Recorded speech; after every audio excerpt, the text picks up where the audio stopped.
దాన్ని చెప్తే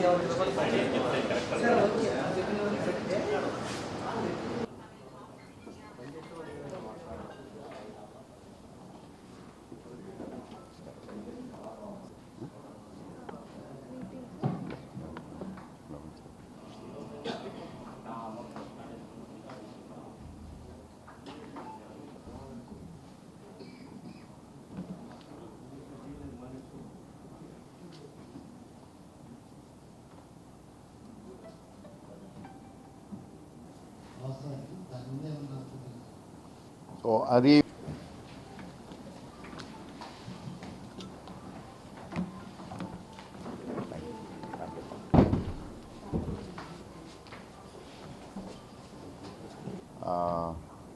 మన జిల్లాలో ప్రభుత్వం వారు ఇచ్చినటువంటి ఆదేశాల మేరకు రెండు ముఖ్యమైనటువంటి ప్రోగ్రాంలు స్టార్ట్ చేయడం జరుగుతూ ఉంది.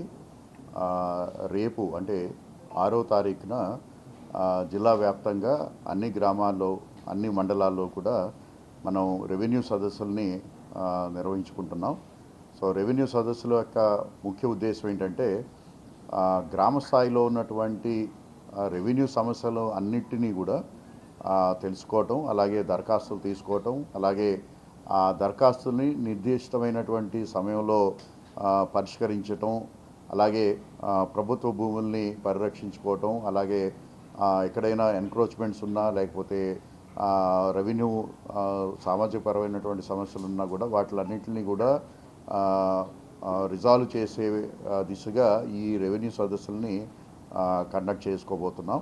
జిల్లాలో ఉన్నటువంటి ప్రతి ఒక్క రైతుకి అంటే పట్టాదారుకి కూడా రెవెన్యూ రికార్డు సంబంధించినటువంటి వారికి సంబంధించినటువంటి రెవెన్యూ రికార్డు ఏదైతే ఉందో ఆ రెవెన్యూ రికార్డుని ఈ రెవెన్యూ సదస్సుకు ముందే వారి ఇంటి దగ్గర అందజేసి, అలాగే వారి దగ్గర నుంచి రెవెన్యూ రికార్డులో నమోదైనటువంటి వివరాలన్నీ కూడా వాళ్ళకి అందజేసి ఆ వివరాలన్నీ కూడా సక్రమంగా ఉన్నాయా లేదో అని చెప్పేసి వాళ్ళ దగ్గర నుంచి ఒక రకమైనటువంటి ధృవపత్రం కూడా తీసుకుంటూ, అలాగే ఎక్కడైనా రెవెన్యూ రికార్డులో తప్పులు వచ్చినాయి, వారి పేరు కానీ లేకపోతే ఆధార్ నెంబర్ కానీ ఫోన్ నెంబర్ కానీ లేకపోతే తండ్రి పేరు కానీ విస్తీర్ణం కానీ సర్వే నెంబర్ కానీ ఏదైనా కూడా రెవెన్యూ రికార్డులో తప్పుగా నమోదైనట్టయితే ఇంటి దగ్గరనే విఆర్ఓకి దరఖాస్తు ఇచ్చే విధంగా మనం ఏర్పాట్లు చేస్తున్నాము.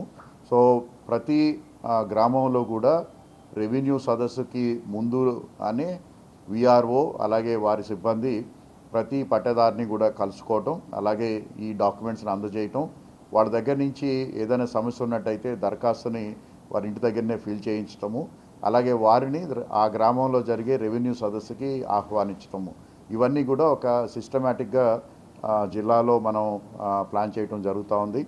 ఈ రెవెన్యూ సదస్సులు రేపటి నుంచి అంటే 6వ తారీఖు నుంచి వచ్చే నెల 8వ తారీఖు వరకు కూడా మనం ప్రతి మండలంలోనూ ప్రతిరోజు ఒక గ్రామం కానీ లేకపోతే 2 గ్రామాలు కానీ మనం ఈ రెవెన్యూ సదస్సులు నిర్వహించుకోవడానికి ప్రణాళిక చేసుకోవటం జరిగింది.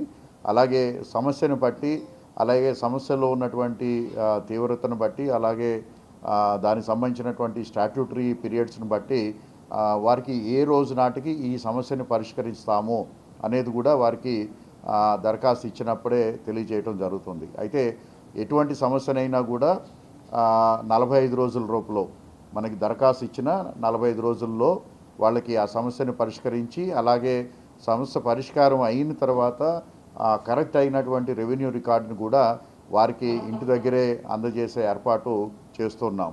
అలాగే మన జిల్లాలో తీసుకున్నట్టయితే గత 2 నెలలుగా మనం ఈ పబ్లిక్ గ్రీవెన్స్ రిడ్రెసల్ సిస్టమ్ని మనం క్షుణ్ణంగా అమలు చేస్తూ ఉన్నాము.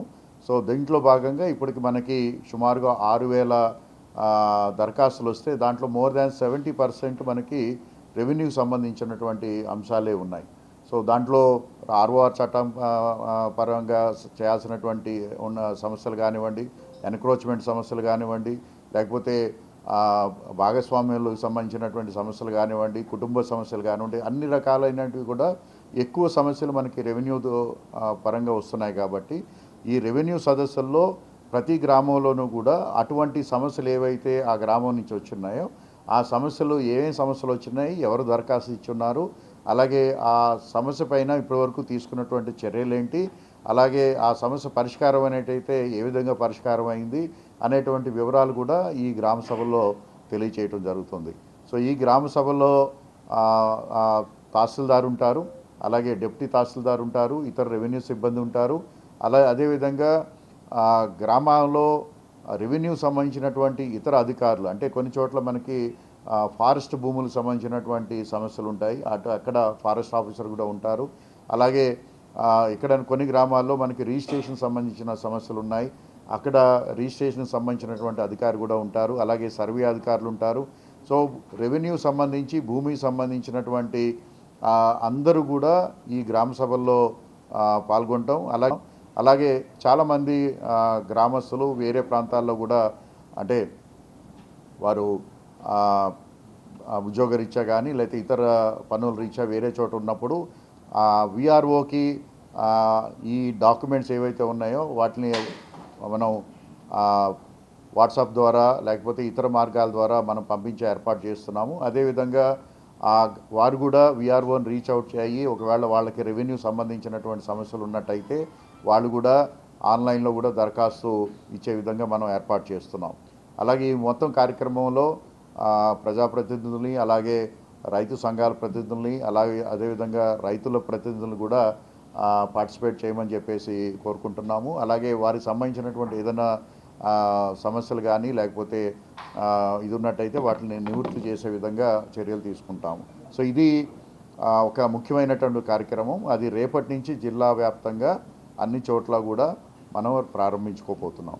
అయితే ఎక్కడైనా డిస్ప్యూట్ ఉన్నప్పుడు, ఎందుకంటే బౌండరీ అనేది ఫారెస్టు రెవెన్యూ బౌండరీ అనేది చాలా సందర్భాల్లో డిస్ప్యూట్ ఉంటుంది. ఎందుకంటే ఫారెస్ట్ రికార్డ్స్లో ఒక రకంగా ఉంటుంది, రెవెన్యూ రికార్డ్స్లో ఒక రకంగా ఉండే సమస్య ఉంది. సో అటువంటి సందర్భంలో there is a joint survey teams అని ఉంటాయి, ఫారెస్ట్ డిపార్ట్మెంటు అలాగే రెవెన్యూ డిపార్ట్మెంటు. దాంట్లో ఉన్నతాధికారులు కూడా భాగస్వాములుగా ఉంటారు. So they go through the each and every record. ఎందుకంటే మనకి 1900లో నుంచి కూడా రికార్డ్ ఏదైతే ఉందో అది అందుబాటులో ఉంది. ఆ రికార్డు ప్రకారం ఆ బౌండరీని ఏర్పాటు చేయటం, తర్వాత బౌండరీ ఏర్పాటు చేసిన తర్వాత అది ఫారెస్ట్కి సంబంధించినట్టయితే వారికి హ్యాండ్ ఓవర్ చేయటం, రెవెన్యూకి సంబంధించినట్టయితే రెవెన్యూ రికార్డులోకి వాటిని తీసుకురావడం జరుగుతుంది. అయితే జిల్లాలో ఇటువంటి సమస్యలు చాలా గ్రామాల్లో ఎక్కడైతే ఫారెస్ట్ బౌండరీ ఉందో అక్కడ ఈ సమస్య ఉంది. సో ఈ రెవెన్యూ సదస్సుల్లో భాగంగా వాటిపైన కూడా ప్రత్యేకంగా దృష్టి పెట్టడం జరుగుతుంది. అటువంటి గ్రామాలన్నింటిలోనూ కూడా లోకల్ ఫారెస్ట్ ఆఫీసర్స్ను విత్ రెవెన్యూ వాళ్ళ రికార్డుతో సహా హాజరు కమ్మని చెప్పేసి కూడా మనం ఇన్స్ట్రక్షన్స్ ఇవ్వటం. సో వాటిని మీద ప్రత్యేకమైనటువంటి శ్రద్ధ తీసుకోవడం జరుగుతుంది. ఎందుకంటే ముఖ్య ఉద్దేశాల్లో రెవెన్యూ సదస్సుల యొక్క ముఖ్య ఉద్దేశాలు ఇది కూడా ఒక భాగం. ఎందుకంటే గవర్నమెంట్ ల్యాండ్స్ని ఎన్క్రోచ్మెంట్ అనేది ఎక్కడైతే జరిగిందో మన దగ్గర చాలా వరకు సమాచారం ఉంది. సో ఆ సమాచారం ప్రకారం గ్రామంలో ఉన్నటువంటి గ్రామ సభ జరగడానికి ముందే రెవెన్యూ టీం ఏదైతే ఉందో ఆ గ్రామంలో ఉన్నటువంటి ప్రభుత్వ భూములు ఎక్కడున్నాయి, వాటికి సరిహద్దు రాళ్ళు ఏ విధంగా ఉన్నాయి, వాటిని పరిశీలన కూడా ఈ రెవెన్యూ సదస్సులో భాగంగా ఉంది. అవసరమైనట్టయితే రెవెన్యూ సదస్సుకి 11 గంటలకు ఉన్నట్టయితే పొద్దున్నే ఉదయమే తహసీల్దారు వారి టీము 6:30 7 గంటలకి గ్రామంలోకి వెళ్ళటం, అవన్నీ కూడా పరిశీలించుకుని తర్వాతనే రెవెన్యూ సదస్సుకి హాజరవటం జరుగుతుంది. సో ఫిజికల్ ఇన్స్పెక్షన్స్ కూడా దీంట్లో భాగంగా పెట్టుకోవడం జరిగింది.